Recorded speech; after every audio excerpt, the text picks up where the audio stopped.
عائشہ صدیقہ رضی اللہ تعالیٰ عنہ کا ایک قول مبارک ہے کہ ہمارے گھر میں 2 مہینے چولہا نہ جلتا۔ لوگوں نے اس سے نتیجہ یہ اخذ کیا کہ خدا نہ خواستہ ان کے ہاں فاقہ رہتا تھا۔ خانہ رسول میں ایسا نہیں تھا، خدا نہ خواستہ وہ غریب نہیں تھے۔ ان کا مطلب یہ ہے کہ وہ ان کوک چیزیں کھاتے تھے، ستو کھا لیے، دودھ پی لیا، کھجوریں کھا لی، سنگترا کھا لیا، کوئی اور پھل میسر وہ کھا لیا، تربوز کھا لیا۔ کوکنگ کی طرف نہیں جاتے تھے، کیونکہ کوکنگ میں نمک بھی استعمال ہوتا ہے، مرچیں بھی استعمال ہوتی ہیں، آئل بھی استعمال ہوتا ہے۔ مقصد یہ تھا کہ میری امت جو ہے وہ یہ سمجھ جائے، آقا کا مقصد یہ تھا کہ غیر مرغن کھانا کھاؤ، سادہ کھانا کھاؤ، تھوڑا کھانا کھاؤ، بالکل فٹ رہو گے اور صحت مند رہو گے۔ اسی کتاب کو ہم نے اسی لیے ان چیزوں کا لکھا بھی ہے جو چیزیں استعمال کرتے ہیں کہ یہ کیسے ہمیں سمجھ میں آئی ہیں اور کس سے۔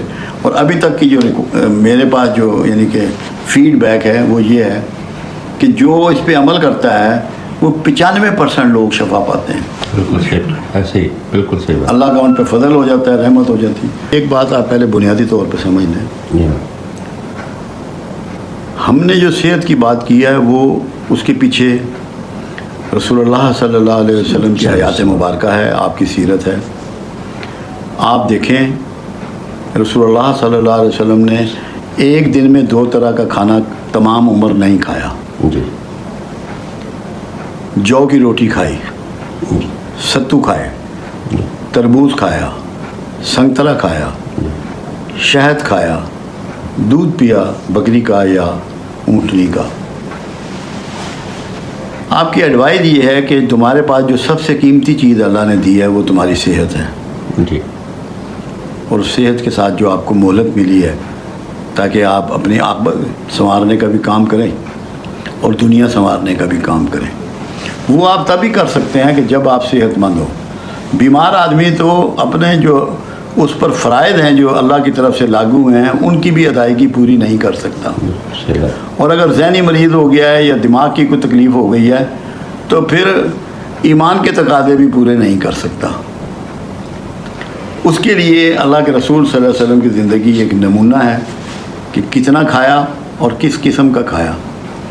کوئی تلی ہوئی چیز میرے آقا سے کھانا ثابت نہیں ہے، زیادہ کھانا میرے آقا سے ثابت نہیں ہے، بار بار کھانا میرے آقا سے ثابت نہیں ہے۔ آپ 3 انگلیوں سے کھایا کرتے تھے، انگوٹھا اور یہ شہادت کی انگلی اور درمیانی انگلی۔ اس سے آپ یہ سوچئے کہ کتنا بڑا نوالا بنتا ہوگا، اس کو چبانا کتنا آسان ہوگا اور کتنا کا پیٹ بھرتا ہوگا۔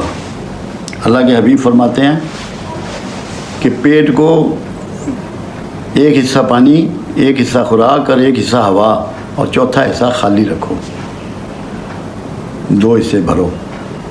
دوزخ ہے یہ جو سب سے زیادہ اس کو بھرتے ہیں، اس پہ کم سے کم توجہ دو، خوراک کا خیال رکھو، سادہ خوراک کھاؤ اور نیچرل خوراک کھاؤ۔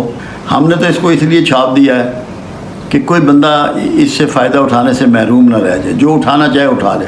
ہمیں تو کوئی غرض نہیں ہے، اللہ کے بندوں کے دکھ دور ہو جائیں، ہمارا مقصود پورا ہو جائے گا۔ اللہ کرے کہ لوگ خوراک کے معاملے میں 2 چیزیں مرغن کھانے چھوڑ دیں اور کم کھانا شروع کر دیں۔ 2 کام خراب ہیں، زیادہ کھاتے ہیں اور مرغن کھاتے ہیں۔